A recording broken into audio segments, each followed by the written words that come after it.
Welcome back to another episode of Let's Be Real 100%, where we are here with Miss Latrice and Miss Letitia. Latrice. I'm my tongue tied. I'm sorry. That's not my fault. I'm sorry. Um, Welcome to our conversation today.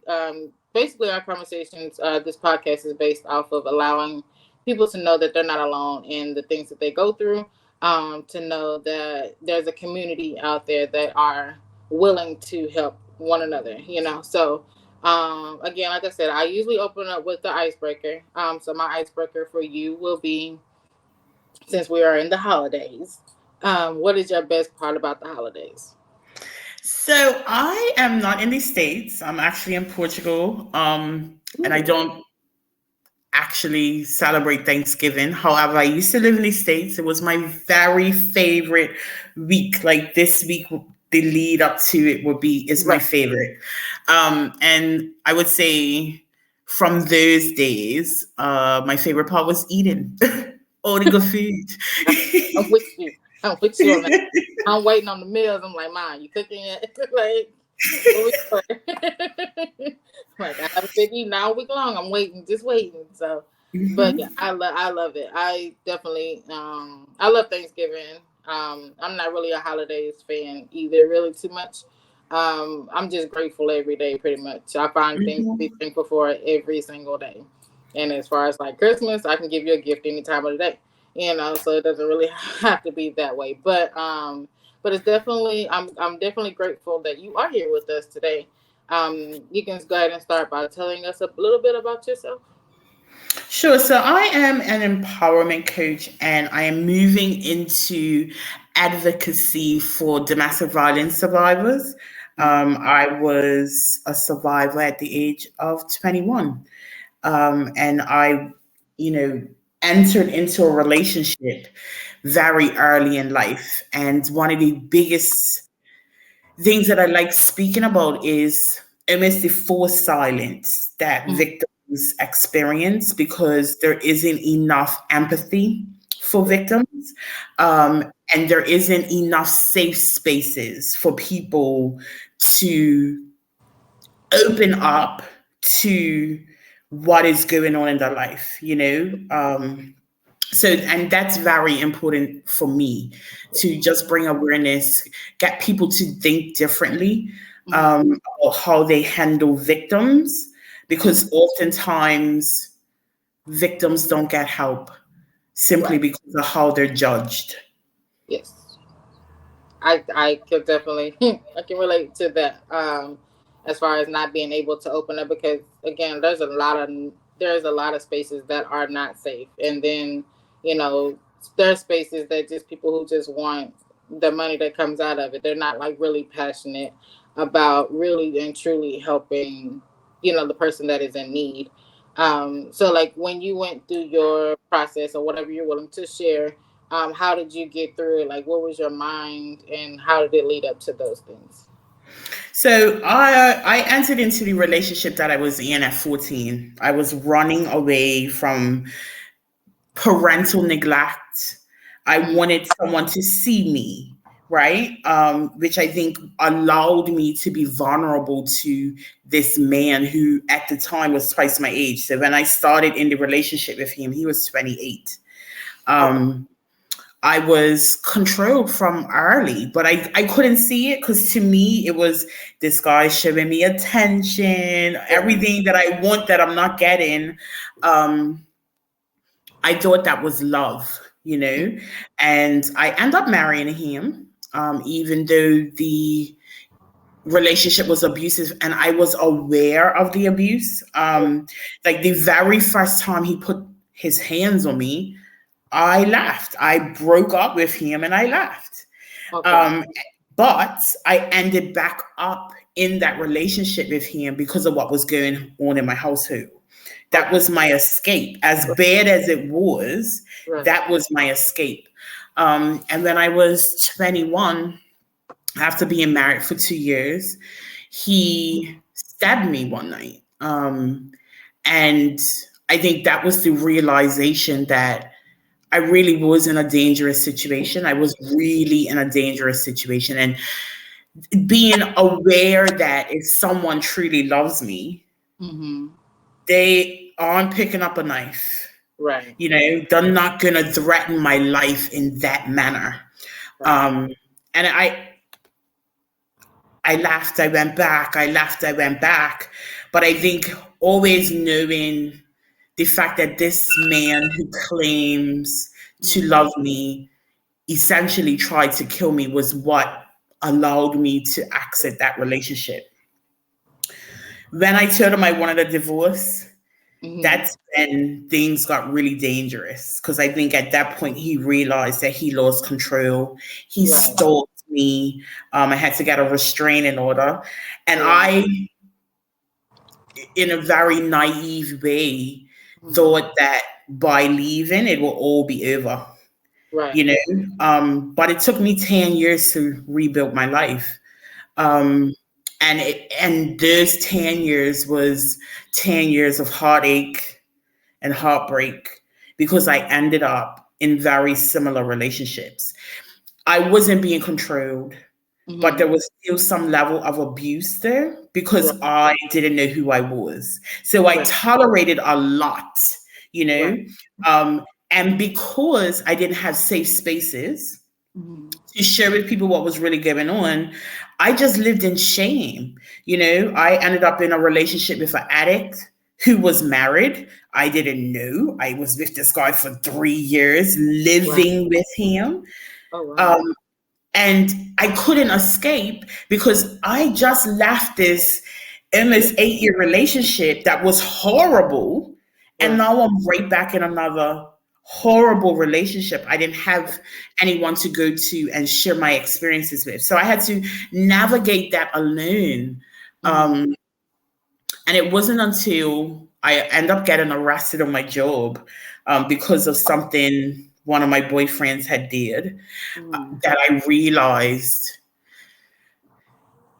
I'm responsible, and not in a way that like makes me a bad person, but everything that had led up to that day was as a result of the decisions that I made.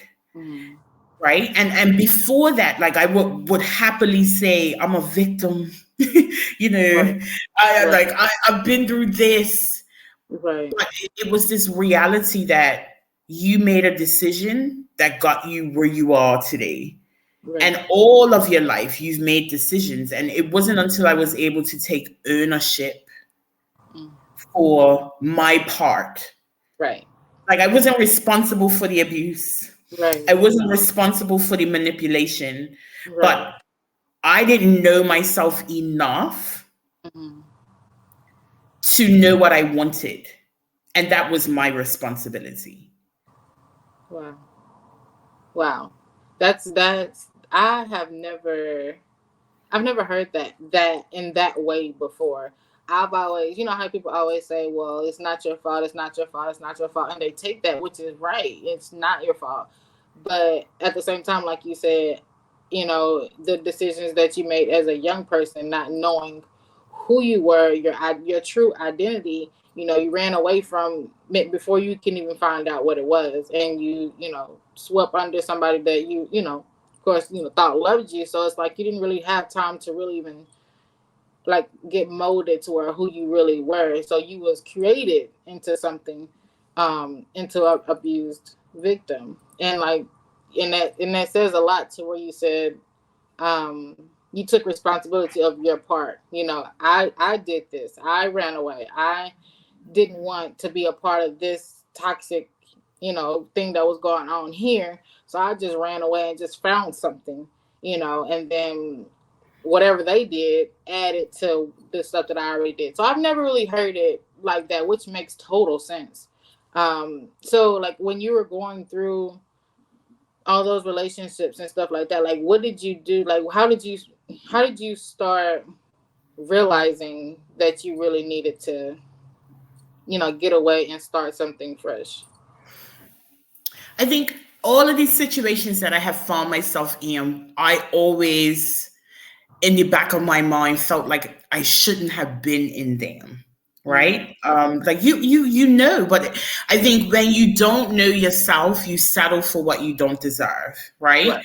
So I think, like, I always had like this is not my forever person, or I'm just in this to get out of something else.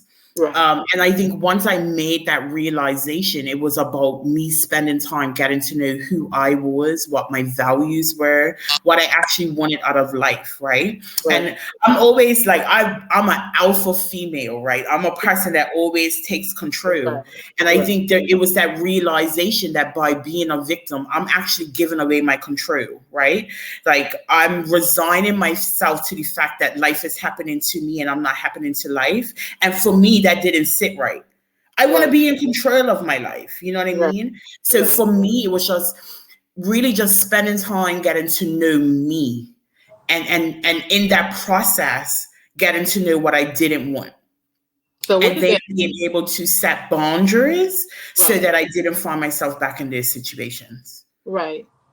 Mixed. Exactly.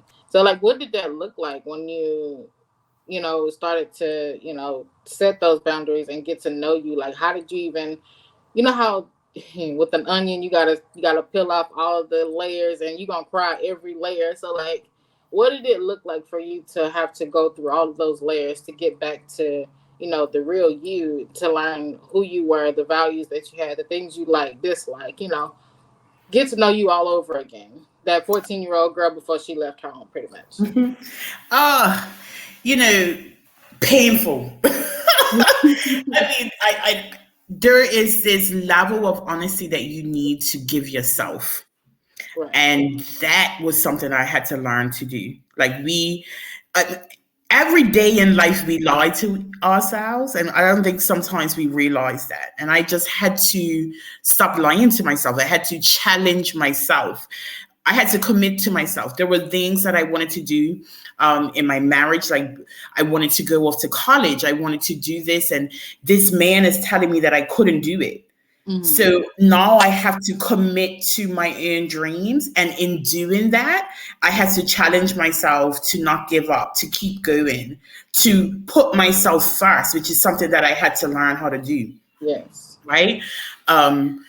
So I think that process was a lot of learning and unlearning, and brutal honesty. I don't know if you're in business, but I am. And one of the things that we hear as business owners is that in order for someone to buy from you, you got to get to know, like, and trust yourself. They need to get to know, like, and trust you. And that's the same thing with being able to take control of your life. The very first thing is I had to get to know myself. Mm-hmm. I had to get to love and accept myself with all my flaws and all of the bad decisions that I've made. And I had to get to learn to trust my decisions again. Right? Right. That was very important for me. And then once I got to that point, it was that commitment to not waver from that.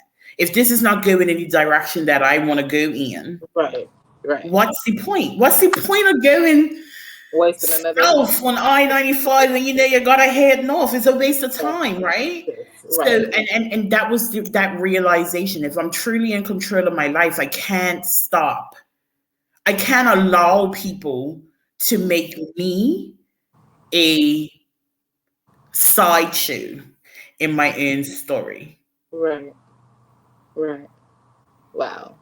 That says a lot. So, like, when you were going through the journey, because for me, like, when I go through, usually going through a lot, I usually journalize. So, like, whenever you were going through it and getting to the process of changing your mind, changing your mindset, changing your heart, changing everything about you, or taking back control of things that were yours. Like, how did you get through the process? Did you go to therapy? Like, you got how to get support group, or like, how did that process go? I started my very first work on myself was as a result of Ian Levinzent's books, right? I had been introduced to the value of the valley very early on in my marriage. Mm-hmm.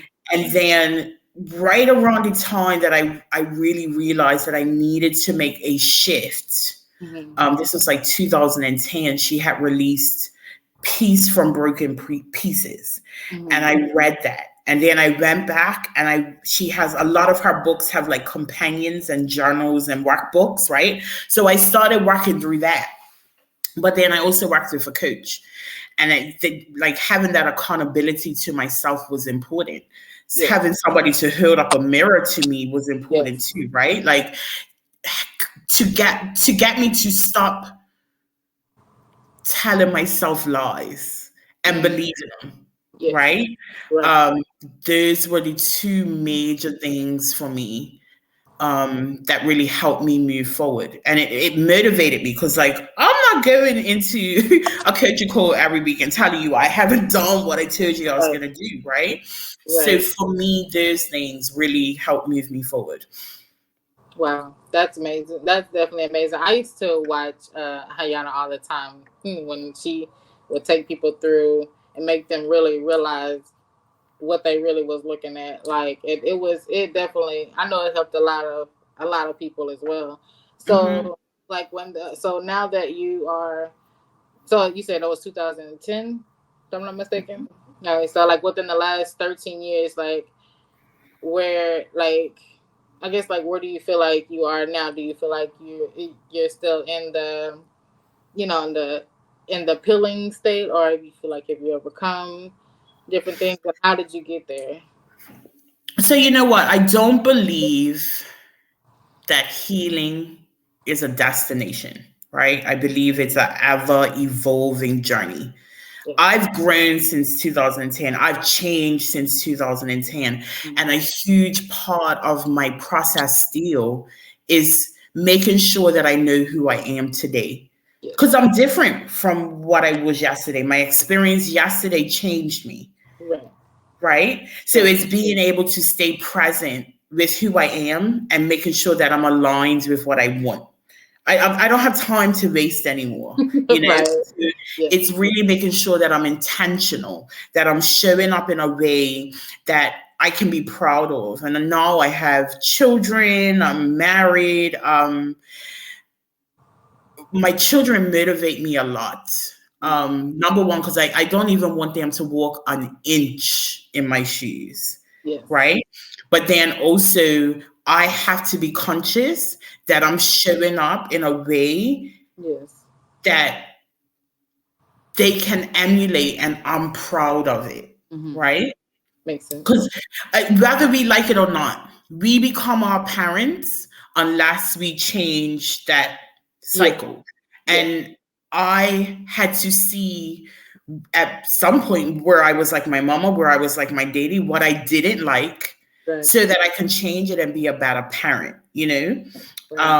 So it's just being intentional every day to be better than yesterday and to stay true to myself, no matter how hard that gets. Because in this society, nobody wants you to be real, right? Nobody wants you to be yourself. Everybody wants you to be this carbon copy of something else. And it takes a lot of courage to step out and be authentic in this filtered world of nonsense. Of fake, non-reality, right? It's fake for sure. Because I was telling somebody earlier, it's like I'm not one that's gonna be like on social media one way with a bunch of masks on and then turn around and try to be something else. Like that's a lot of work. That's just too much. That's a lot of energy. So so back to what you said. I remember I wanted to ask earlier, but you when you said sometimes we turn into our parents, which we do. Lord knows. I hear my mom sometimes come out my mouth, but so the things that you went through, like for the reason why you ran into the situations that you ran in, was it like a, I guess the way you ran away because of toxic being at home, and then so as a little girl, that affected you to go back and go find the same relationships like you abused and all that stuff? Did you see that at home and that's all you saw and that's how you got comfortable in it? No, so I came from years very loving environment. My parents split up and both of them married people that didn't want anything to do with me. So they created these family units, and I was in between. No, I didn't have a space. Right. That there was a lot of emotional neglect. My parents didn't see how much I needed them, right? And one of the things that really added to me feeling unwanted was when I was 7, my daddy told me that the reason they got a divorce was because of me, right? That is a very heavy weight to carry as a child when you don't understand it. Right. And so for me, that's what it was. And when I look at the relationships, particularly the toxic ones that I've been in, it was my daddy. You know what I mean? Like I was gravitated to these men that were very much like my daddy, even though he wasn't abusive. It was that lack of emotional connection, you know. And I think this is important to talk about, because as parents raising children, it is very important that we keep in touch with what's going on with our children, right? The fact that neither one of my parents saw how much I needed their attention made me very vulnerable to the world, because anybody could have came in and told me something that I wanted to hear. And I would have been Play-Doh in their hands. And that was simply because I wasn't seen by my parents. You know? And you felt, and I don't, at this stage, I don't blame them. I have a great relationship with my mother. I don't have a relationship with my father at all. But and the only reason why I had that great relationship with my mother is because she took ownership. Love it. We owe our children that, because they didn't ask to be here. You know what I mean? And being able to have a mature conversation at 30-something with my mama, and just letting her know how her actions impacted me, and her simply saying sorry was good enough for me to move on, right? Yes. I like that. I like that, because for you to be able to, I know I'm a believer. That's just me, straight across the board. For that connection to come back full circle. You know, for your mom to come back and even say, like, it's hard for people to say I'm sorry. Like, especially I know in our culture, it's hard for us to say sorry, because, you know, we don't want to be that one, we were wrong, or, you know, just, I don't know. It's just hard for us to say sorry. So I definitely understand that part. And I'm grateful that you do have that relationship with your mom, because I know it does help you with how to conversate with your own children, because the things that we go through, you know, trickles into our youth as well. I know back then people didn't really talk about a whole lot of stuff, you know, and then our parents, they couldn't talk to their parents because they were going through stuff. Like, it was like a generational issue that was going on, and it affected us now. You know, and then you know, if it's not fixed by now, then it's gonna affect our next generation. So, I'm really, really glad. I'm definitely really, really glad to hear that part. So now that you are, you know, every day evolving, every day growing, every day, you know, doing better. Like, what are you doing now that helps more and helps the next generation or next person that's next to you? So I ran from this story. Obviously, it's a dated story. It's been 20 years since I was stabbed. I ran from it for a very long time. And I think it was because I had to process. And then there was a lot of shame and a lot of guilt and a lot of embarrassment. Like, who wants to admit that they were in an abusive relationship for that length of period of time? And then you made increasingly bad choices after that, right? But now I realize that I'm a firm believer that the things that happen to us is not for us. It's for someone else. So for me, I've just finished writing my memoir. I'm looking to get that published. And I'm moving into advocacy, particularly around young girls, right? I think there is this illusion that an older man loves you.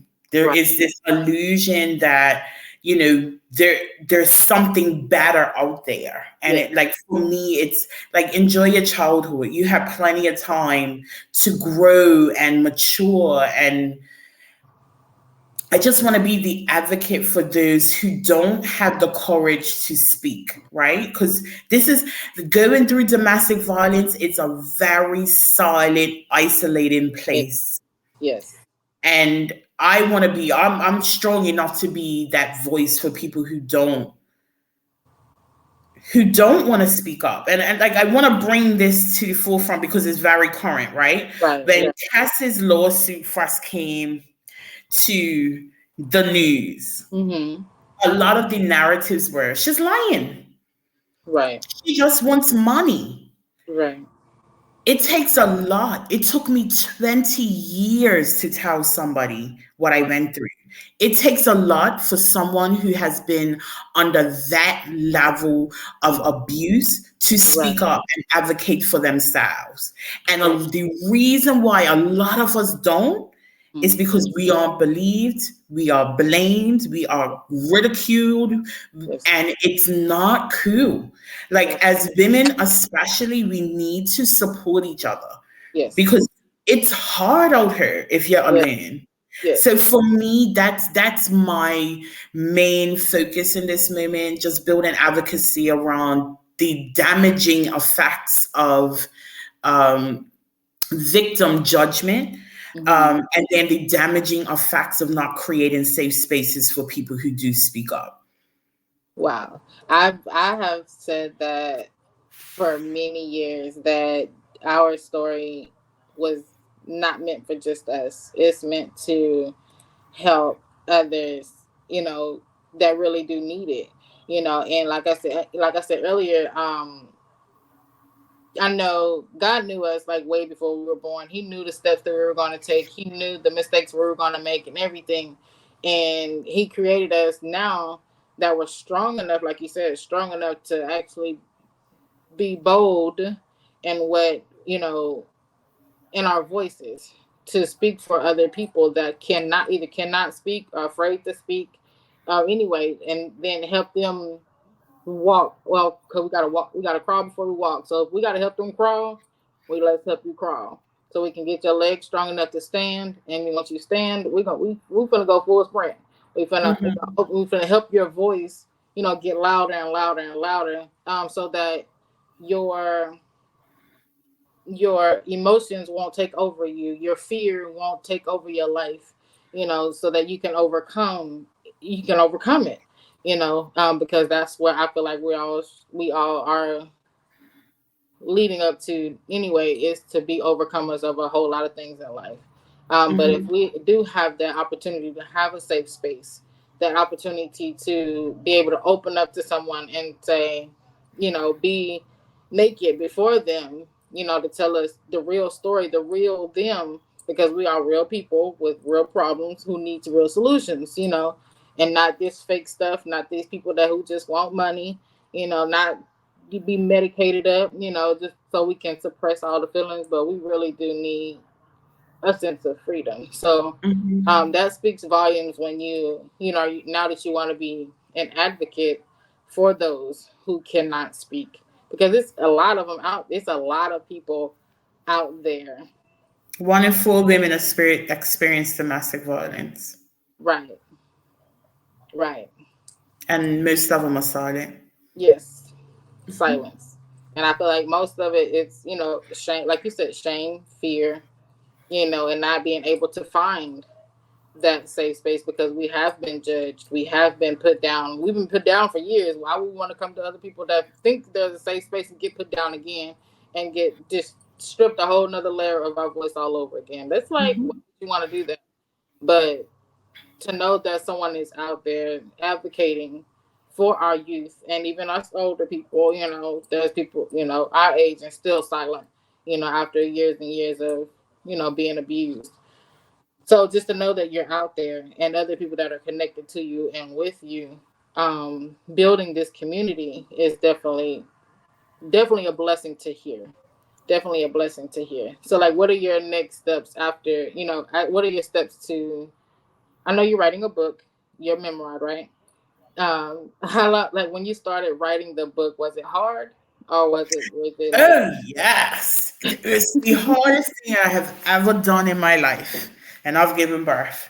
It was hard. four Okay. times? But And I started writing it 2 years ago. And then fear crept in, right? I spent a lot of time protecting my ex-husband. I spent a lot of time protecting my daddy and my parents. right. And it was this realization, wait a minute, this is my story. Yes. And I have a right to tell it. Yes. So yeah, it took 2 years. I literally finished the book. Wow. And it's only because I'm shopping around for a book deal and an agent wanted to see it. I was like, I have to finish it now. I literally finished it last week.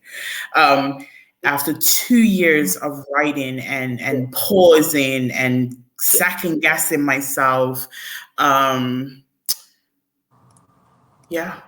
Yeah, I'm definitely with you because I literally just finished mine last week too. So I'm with you on that. It didn't take me 2 years; it took me about 10.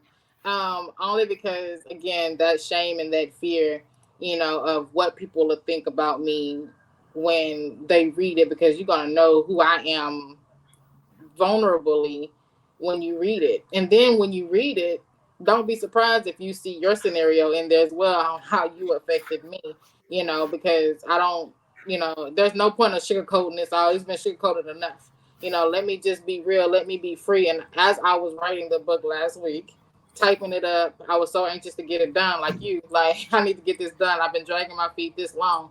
But I had this sense of peace. I had the sense of freedom.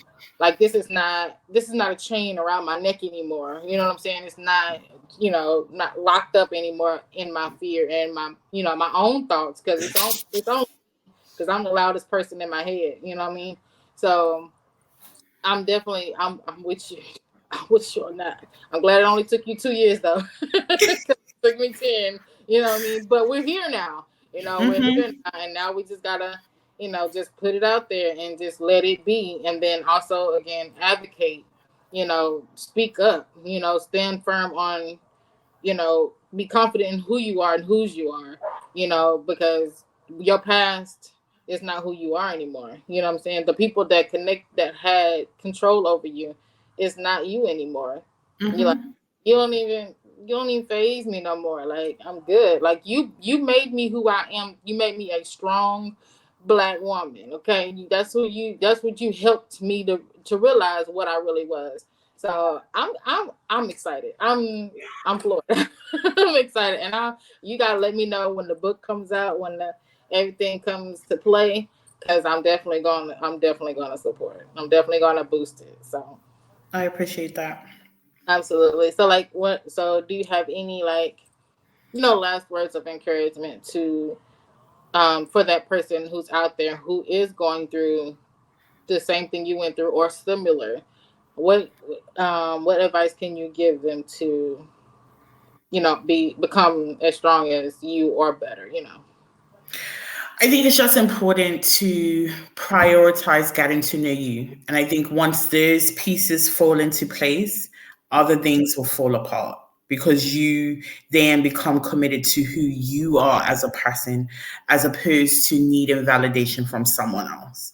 And I think if you can make that first step of really committing to knowing who you are without a shadow of a doubt, I think that's your first step in moving away from the things that you don't deserve.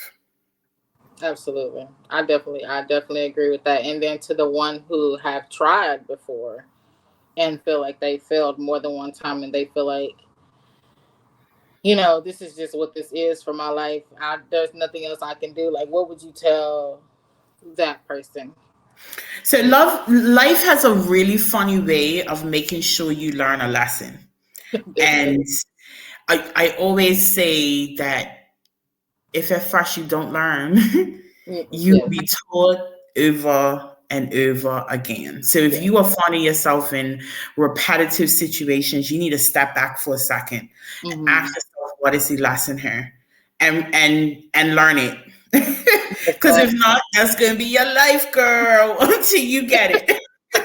That's just so true. And it's all on you, right? Like, Yes. as much as we want other people to support us and be there for us, we are responsible for us. Yes. And no one's going to want more for your life than you do. Yes. Agreed. So don't leave it in anybody else's hands. Take control. Yes. Take ownership. Yes. Absolutely. Absolutely. Are there any like resources that you may have that you would like to share so that they can, either reach you or, if they need help or anything like that? Do you have any? I don't have any resources at this time because I'm still I'm building this new brand, right? I have another business. So when it's available, the best way to connect with me is on Facebook, and you'll see it drop when it's ready. When it's ready.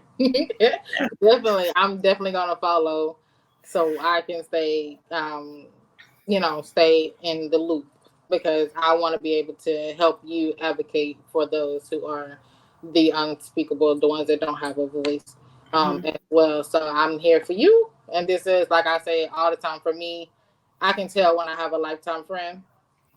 Just saying. I appreciate it. Yes. I'm definitely. It's all about sisterhood. Yes. I just think, we spend too much time alone. We need to lean on the resources that are available. Yes. You know? Yes. And I always tell myself, I've been in the box way too long. It's time to branch out, time to move around, time to start to connect with real people, so that we all can build this community together. Because the stronger we are, the better, the more we can overcome. So I'm definitely with that. So, like I said before, I once everything is sent off, I will definitely be linking you in so that you can, share, do and also advocate the more with this. So I'm definitely grateful, and I really appreciate you taking out the time to come and conversate with me. And I definitely enjoyed it, and I learned so much for sure. And I hope that you truly have a great, I would say you don't do holidays, but you have a great rest of the week. Thank you. You enjoy every bit of food you put in your mouth this week, and think of me as you eat. I am. I'm trying not to do too much, but I'm just saying it's only twice a year, so I mean, what can you do? I don't know, but I definitely again appreciate your time, and definitely we will be definitely staying in touch for sure. Okay, thank you. Yes, have a good day. You too. All right, bye. Bye.